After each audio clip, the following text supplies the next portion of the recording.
Welcome to the Idea Climbing Podcast.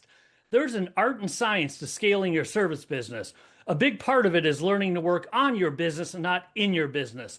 I discuss how to do that with my guest, Rick Elmore. Rick is the founder and CEO of Simply Noted, a technology company helping businesses build stronger relationships through automated handwritten communication powered by real pen and ink. A former college and professional football player turned entrepreneur, Rick has combined his background in sales, marketing, and relationship building to create one of the fastest growing handwritten outreach platforms in the world. We dive into topics including your life cycle as an entrepreneur from inception to scaling your business, the importance of building an ecosystem of trust in your business and how to do it, how to keep your sanity while you're scaling as an owner operator, the one thing above all else that you need to do to successfully scale your service business, and other golden nuggets of advice. You're going to love this show.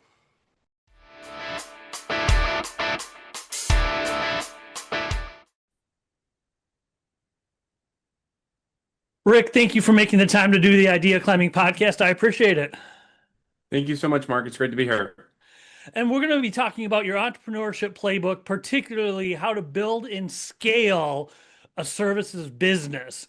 Before we get into the tips, the tactics, the strategies, and things like that, what's your story? How did you learn how to scale your business? Great. Yeah. Well, again, thanks for being here, or thanks for allowing me to be here. I have a pretty unique background. I was an athlete growing up. I played college and professional sports, went to the University of Arizona, and it was never, athletics didn't come to me like naturally. It was something that I was able to be successful at because um, I was just a hard worker. And I think a lot of people discredit what you can get done in 10 years versus all the pressure they put on themselves to get done in a year. And I had 15 years of experience of doing that before I ever got into business. I made it to the NFL in 2010, but I was an athlete for a long time before that. And I remember on my draft profile, I remember my first year in the NFL. I was playing for the Cleveland Browns, and I was with one of the like office people, and they showed me my draft profile, and they said this guy plays. It literally said like plays above his potential, overachiever, wins with effort. And back then, I used to think that was like a stab, but now being 38 years old, I look back and I actually think that's a strength. I used that and I leveraged my ability just to keep working hard to push through and persevere through any problems. But it was about 5 years after being in the NFL, I went back and did my MBA, and I was not, I was a typical student. I didn't want, I was a C and B type of student. I was there just to memorize stuff and take tests. But what I found out was when I went back and did my MBA, I fell in love with learning because I was passionate and interested about business. I wanted to learn how to start a business. I wanted to learn about what made businesses work. And I was completely green. I just did sales. And that was like one of the turning points in my life. When I found something I was interested in, it became a lot easier to dedicate my life to it past sports. And I had a marketing professor that said something that changed my life.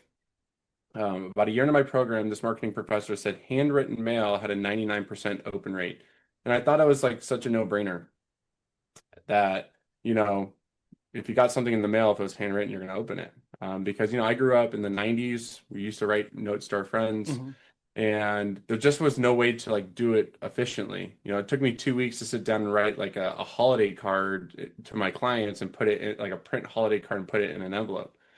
So I started researching, and there was a technology called a pen plotter out at the time. It had no paper feed, no technology, and I got it from China, built it, and because I asked people like, hey, this is my idea. Can you help me? Like I knew nothing about software. I knew nothing about integrations and Python coding. I knew nothing about it. But I knew if this idea can be figured out, there'd be an opportunity, somewhere in business because nobody was doing it. And I got it to work. I wrote 500 handwritten notes on this little simple handwriting robot with no paper feed. And the response rate was amazing. I mean, my monthly quota was $50,000 a month. And about 30 doctors who responded, they were like, hey, Rick, like, thanks for the note. This is great. Like they thought I wrote it.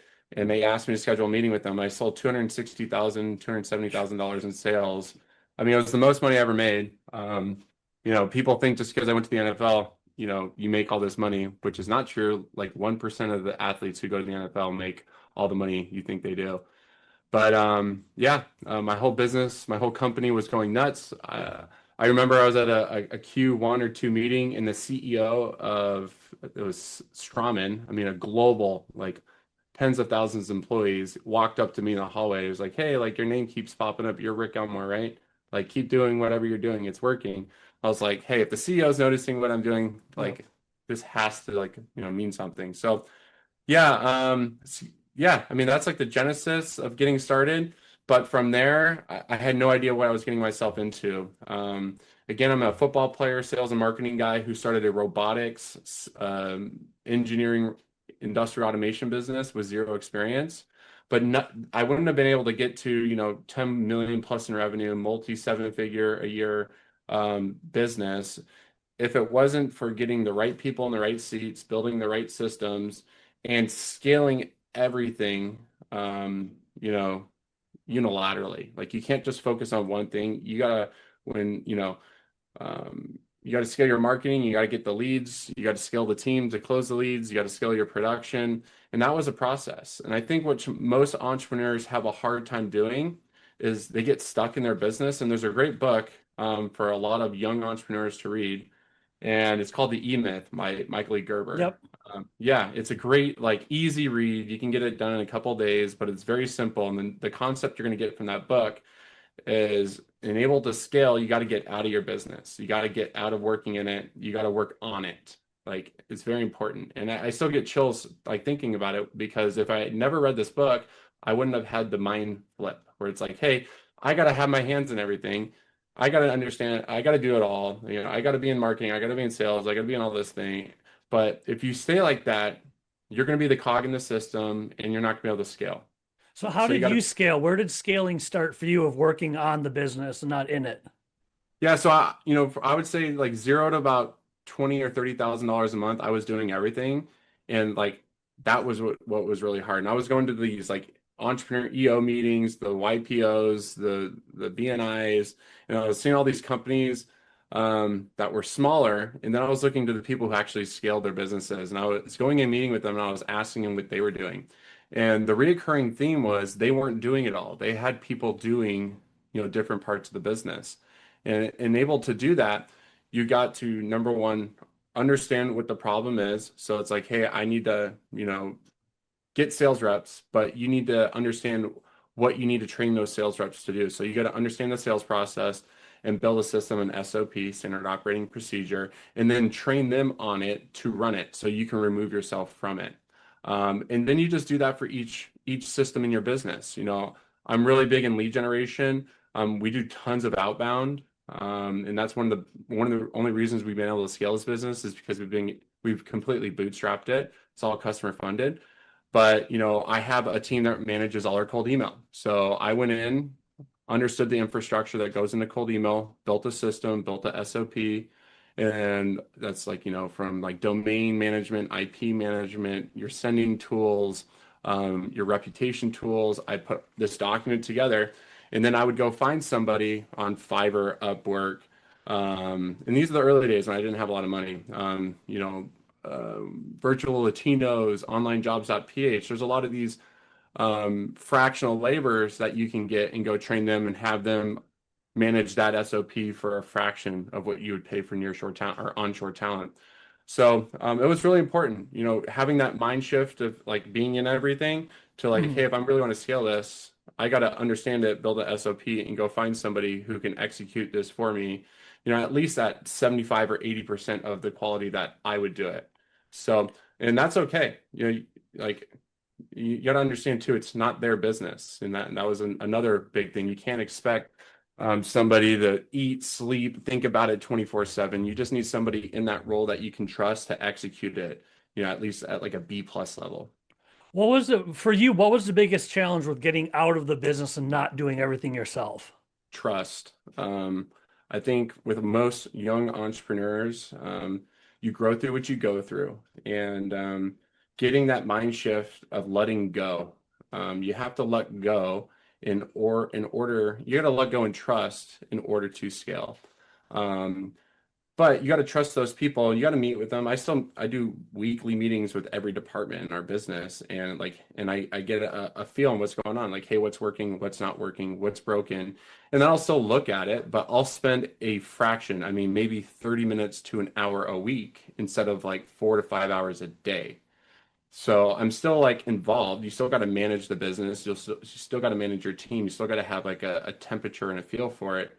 But it's letting go, trusting, and then developing your team and allowing them to get better with you. And your team feels better too when they have that type of what do you call it?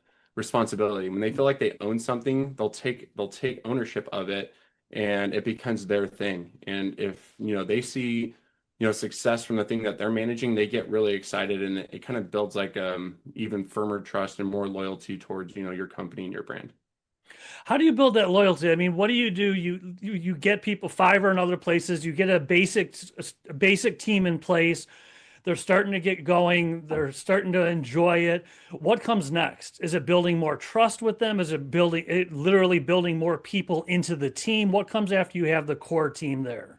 So I make sure everybody feels like they are a part of the team. So we'll do a team meeting every single week where everybody's on a call, everybody knows everybody, everybody is talking to everybody, so they feel like they're involved and they're a part of our core group.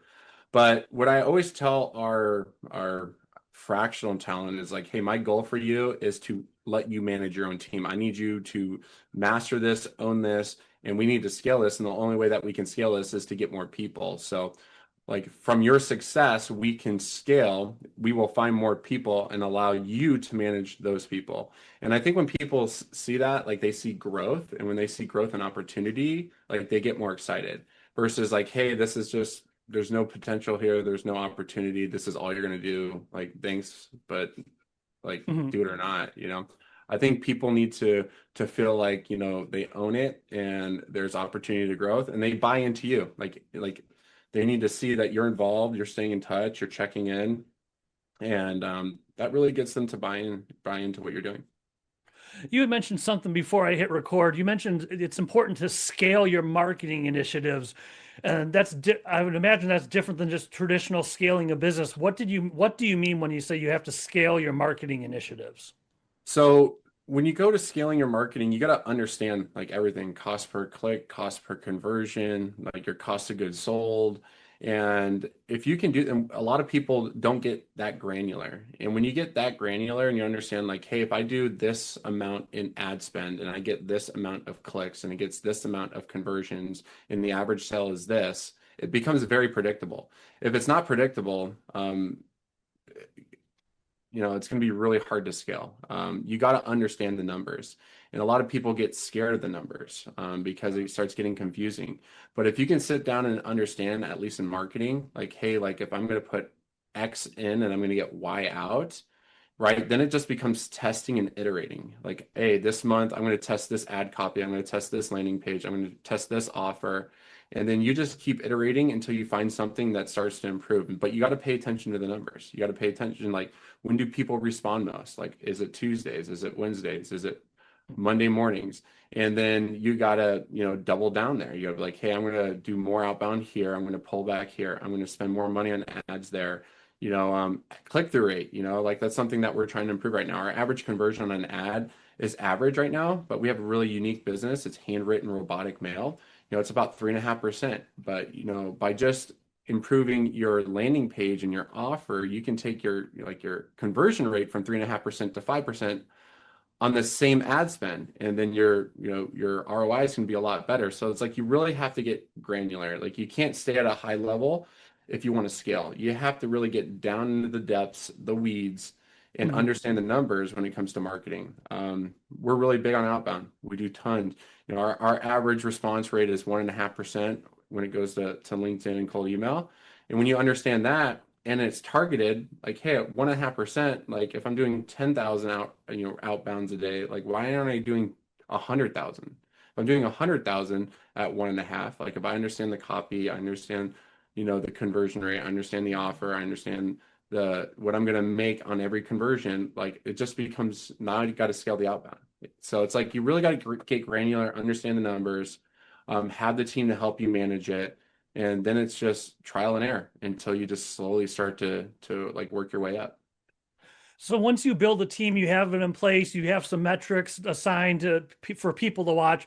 What's the next stage of scaling after you build an initial core team? Then what happens? So, we've been in like the 0 to 1 million is really hard for any entrepreneur to get to. The 10,000 to $80,000 a month.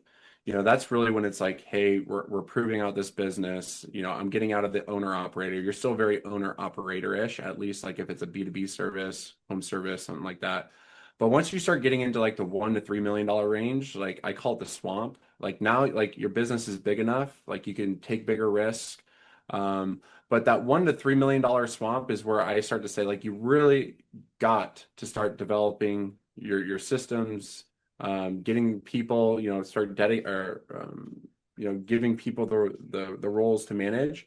And once where you really start seeing the scale, and this is, I've paid to go to these like how to scale your business. I go to these meetings. It's getting like the really A players in the right seats. Once you get into that $3 million range, now you have like, hey, I have payroll. I can go get a VP of sales. I can go get a VP Hmm. of operations. I can go get, senior level talent with years or decades of experience that can come in and really take full ownership and drive that growth. You know, um, that's like where you really start seeing like the exponential growth. But that doesn't happen until you do everything else before. And that's like, getting to that two or $300,000 a month in revenue to where you really can start getting the people in the right seats to start scaling your business to 8-figure revenue, which a lot of these entrepreneurs want to do. Well, while you're doing that, how do you manage scaling at that level? How do you not go crazy with trying to work in it and do everything yourself? How do you manage scaling at that level when you start to realize, okay, we're seven figures, I can get senior leadership in place? How do you keep control of yourself? I mean, like your mental stability of scaling like that? Discipline. I mean, I'm thankful for this. I had, two plus decades now of discipline. I had 15, 16 years of it as an athlete, and I've had 8 years of practicing this. But you got to understand, and I think I said this before we jumped on, is like most people underestimate what they can do in 10 years and overestimate what they can do in a year. It's going to take a lot longer than you think. To anything worth doing is hard. Doesn't matter if it's a relationship, doesn't matter if it's business, doesn't matter if it's hobby. Like to become an expert at something, it takes time. And taking time takes discipline. It's going to take years. I mean, sometimes a decade.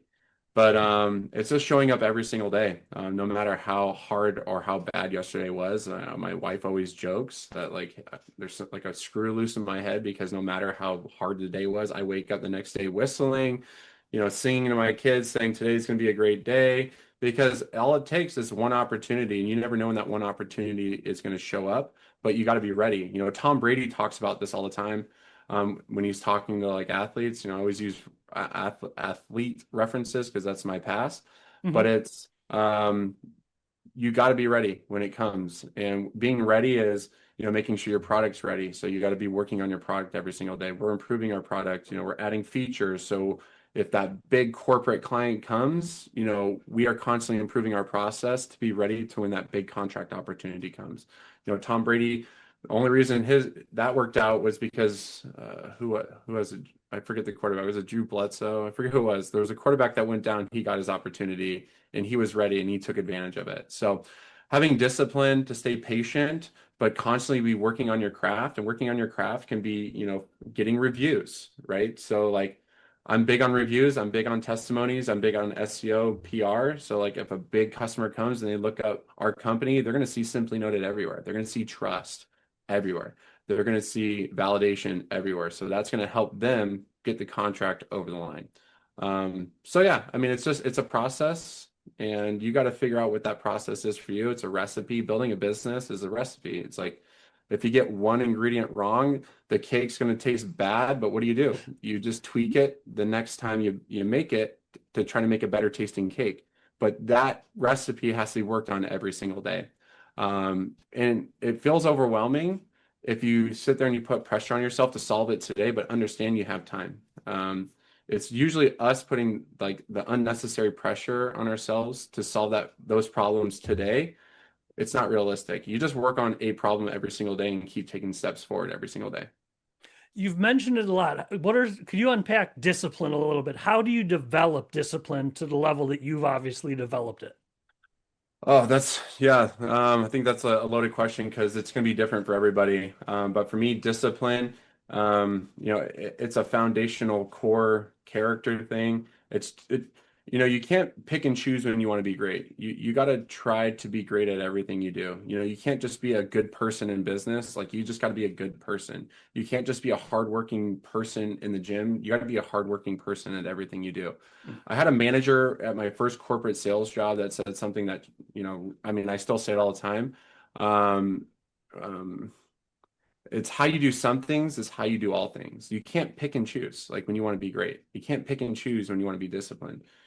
Discipline is like what you eat, what you drink, what you think. As you get older, like it becomes harder to control your thoughts, right? It's just like there's so many experiences that you've gone through, let's say life traumas, work traumas, whatever it is, it becomes hard to manage your mind. But managing your mind takes discipline. It takes meditation. It takes breathing exercises. It takes faith, whatever it is for you. A lot of people, a lot of adults deal with anxiety, and they, sit there and they feel like this all the time because they have all these things they got to deal with, but they just sit and they just sit in it. Like when you start feeling that way, you got to have a healthy way to get out of it. If it's to get up and take a walk, or if it's like, hey, for me, like I need to work out every day. I need to work out every day. I need to drink water. I don't drink alcohol. I don't eat processed foods because if my body doesn't feel good, my mind won't feel good. So it's like really taking like lots of steps back. Like, hey, something's not working in my business. Something's not working in my body. Something's not working in my life. Take a step back, take a deep breath, and then analyze it. Like, why is my body not feeling good? What have I eat the last 3 days? How am I sleeping? Am I getting enough sleep? What am I putting into my body or like my brain? Am I reading negativity in the news? Am I watching negativity on the TV? Like you really got to have the self-control and the discipline to block out all those things. And again, it's a process. I mean, I'm 38. I'm working on it every single day. I have new things I need to evolve all the time. But I'm telling you, if your body's not feeling good, your brain's not going to feel good. And if your brain's not going to feel good, it's going to be really hard, I mean, to be successful in anything that you're doing. So it all starts with discipline. It doesn't matter. Like, you know, you got to make the right choices, do the right thing, be a good person, don't burn bridges, like self-control, like Yep. a lot of the stuff that, it's all basic stuff, but it's like things that I've been working on since I was 8 years old. I'm very fortunate for that.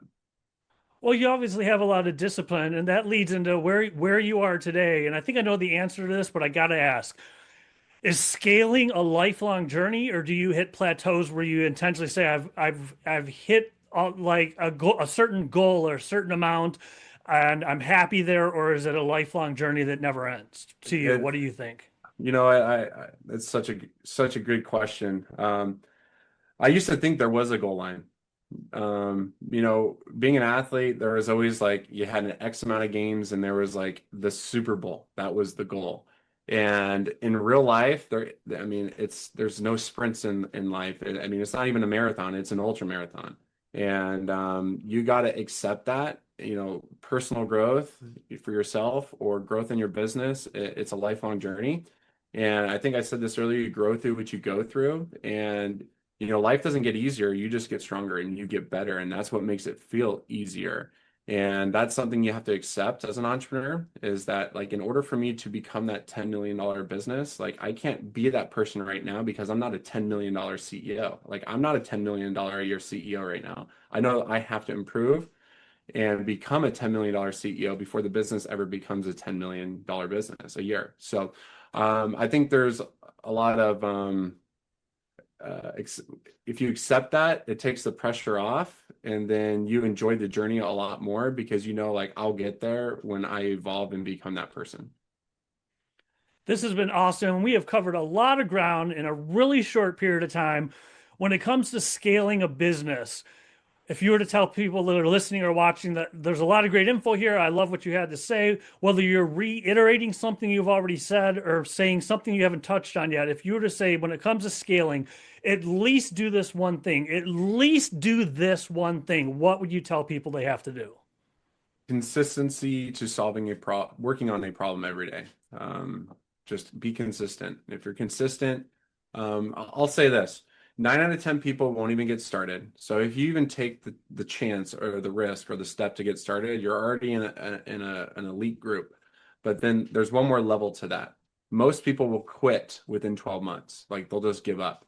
And within 2 years, like if you can just stay consistent, you're going to look back and you're going to realize I'm not a competition with anybody else besides myself. I'm already in a category of my own.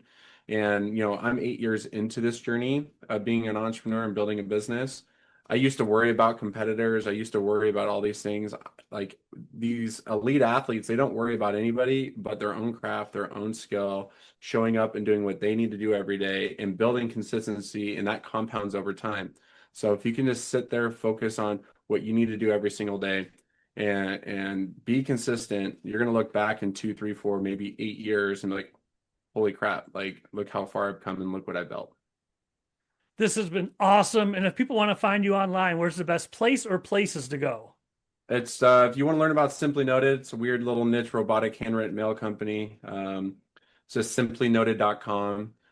And then if you want to reach out, my only socials that I work with really right now is LinkedIn. It's just Rick Elmore. Please send me a message. I do get spam there nonstop.